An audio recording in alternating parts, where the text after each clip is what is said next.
Welcome to Kenton Teaches. Enjoy the video. You begin by confirming your identity with the SSO provider. This prevents account lockouts. Sign in with the same SSO credentials you normally use, because OTR links phone numbers to that identity. Once logged in, navigate straight to account settings and open contact info to edit your mobile number.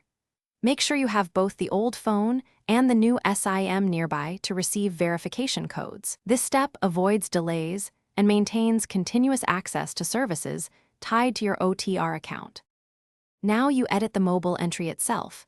Use the replace or add new option to avoid losing the old number until verification completes.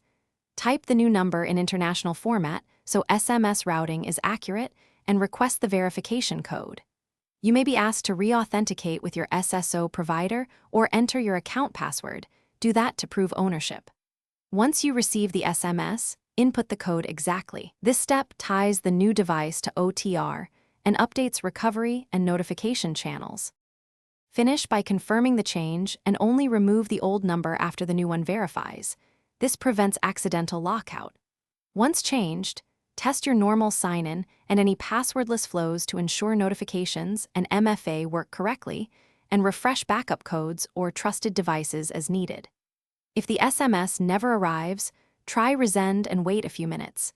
Make sure carrier blocking or SMS filtering isn't active, and escalate to your SSO/IDP admin for carrier or provisioning issues. This usually resolves stubborn delivery problems. Thanks for watching. Please subscribe if this video was helpful.